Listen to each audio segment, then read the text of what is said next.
I have almost hit $2 million in branded dropshipping. If you're just starting out in branded dropshipping, this is the 3 things that I would do if I was in your position. Number 1 is make sure you have a product that solves a massive insecurity. Make sure the product itself is something that people are going to come back for, or there's an upsell on that product that people are going to come back for and have to buy again. For example, the reason Nerf was so successful is because of their bullets.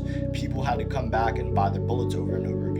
Make sure your product has a wow factor. So when someone sees your TikTok or your ad or your video, make sure when they see it, they stop for a second and think like, how does that, what is this? Why is it like that? Make sure your product is not a seasonal hit. So something that you can only sell in one season. For example, heated jacket. That would be a terrible thing to sell all year long because nobody's going to buy that in the summertime. Number 2 is almost the most important thing, which is have a very good angle.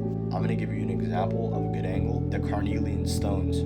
So when you think of carnelian stone, you think of romantic stone or love stone or whatever you want to call it, right? If the creator of that stone didn't come up with that angle, it would just be a random stone and nobody would buy it. But that's the reason people bought it, is because of the angle they sold it at. Or if you look at a brand like Cupid's Cologne, they sell their cologne at the angle of you'll get more girls if you buy our product. Otherwise, no one will buy it because it's just some random cologne. There's no angle, there's no reason for them to buy it, other than the fact it might smell like crazy good. Number 3 is the creative, and I'd say this is the most important thing because without good creatives, you're not going to get any sales. The creative is the video or the picture that people see on TikTok when they're scrolling. You're going to use the angle that you come up with for your product, and you're going to use that in your creative. You want to make sure when you're testing a product that you're testing 30 different creatives, because people test 5 to 10 creatives for a product and then they'll give up because they think it's just the product that's trash, but it's actually the creatives that are garbage.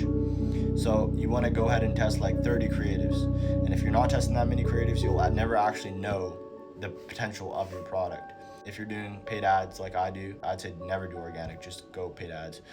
Do 5 ads per day with a $40 budget or a $30 budget if you don't have as much spend. And you want to do that until you hit 30 different creatives. And then eventually, 80% of the time, you're going to find a creative that is doing decently well, that starts to get you sales. It may not be a winning product still, and the creative is the thing that makes the winning product itself. So the product has to be good, but the creative and the angle is what makes the product good.